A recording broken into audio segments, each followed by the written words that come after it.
Hey folks, so I want to talk about relativity, not Einsteinian relativity, special or general relativity, not Galilean relativity either. I want to talk about the relativity of energy here, of where we set our zero.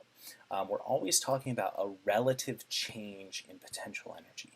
That's the relativity I want to talk about.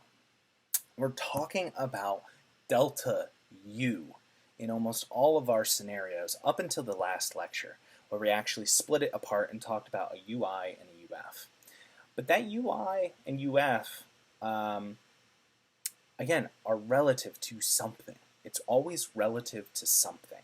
It's very hard to say this is a potential, an absolute potential. With kinetic energy, it's very easy to say that, right? The kinetic energy has to be positive. I cannot have a negative kinetic energy. Otherwise, that means that I have some sort of complex or imaginary velocity. And that doesn't happen in the real world. So, the issue here is that I can have a negative potential energy, right? I can actually have a negative potential energy depending on how we define it. So the easiest way that I like to kind of go about talking about this is considering a scenario, right? Let's consider a scenario here. Let's talk about, we're back at dear old Villanova here, and I'm standing in our lecture room.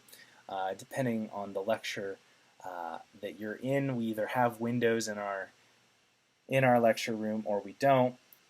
But let's imagine that I'm standing here and I have a weird look on my face. But I'm standing here and I have, let's say, a little dry eraser, right? A whiteboard eraser. And I have this whiteboard eraser and I hold it out into my, in my hand at different levels, at different points in the room. The first place that I hold it out in front of me is going to be over a table, right? And I say, what is the potential energy, or where is potential energy equal to zero in this scenario? And I think it's very reasonable to say that, I have some height difference over this table, probably setting UG equal to zero here makes a lot of sense, right? If I am holding a dry erase marker out in front of me, right, over a table, this table is going to stop the dry erase marker, or eraser. Sorry, I've made this weird conjecture. Anyways, this eraser over the table, right? It's not going to actually phase through the table or break the table. So I would say it's very reasonable to say that zero, right, our potential energy can be thought of as zero at the surface of the table. Now, if I swing my arm around a little bit, and I now have my my eraser hanging over not the table anymore, but just over the floor, right, the ground, then I would say that it was probably reasonable to say, if I have delta y prime, let's say, that at the floor here, delta y or ug here would be equal to zero, right? That's a perfectly legitimate case to make as well, right? Now, since my marker is going to go past the table height and actually hit the floor, it probably makes sense to put UG at the floor, right? UG equals 0 at the floor. But I could also open up a window, right? Stick my hand out the window. Let's say I'm on the second floor of a building, right? And I let go of this eraser. Where would I put UG equal to 0? I think it would make sense then, to have delta y double prime, UG equal to 0 at the ground, right, outside. So what I'm trying to illustrate here is that all of these scenarios are perfectly fine. All of these scenarios are based on the scenario, right? I need to know something about my system to maybe accurately place my delta U equals 0, or my UG equals 0. So that way my delta U, I can calculate that a little bit easier. But the big thing to remind ourselves here is that whether I have a delta U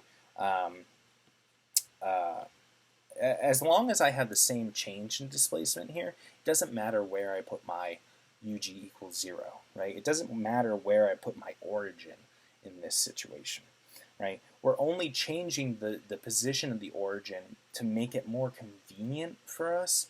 This is starting to sound a little complicated, I feel like, because I'm talking in abstract terms, right? I wish I could actually, in person, kind of go through this a little bit more with you, but alas. So the thing I want to stress here is that that 0 point, is arbitrary. In all of these situations, there was a third, a fourth, whatever, place that I could have put my potential energy equal to 0. And that's my hand, right? I could have started at potential energy equal to 0, and when I let go, I now have less and less and less potential energy, right? But that's always the case, no matter where I put my 0, whether I put my 0 at the table, at the floor, in the ground, right? I'm always decreasing my potential energy. My delta U in those cases is going to be negative. And so whether I have it at 0 at my hand and I go to negative, right, potential energy, it doesn't matter. The big thing here is that delta U is the same, right? Delta U is the same. Splitting this delta U apart and having a UI and a UF, initial and final potential energies, is convenient when we're talking about calculating things, but it's completely arbitrary. All right, so that's what I wanted to really harp on right now. I could talk about this more in office hours if you're a little bit confused on this. I feel like this is one of those concepts that you kind of have to just do a bunch of problems to really start to internalize a little bit more.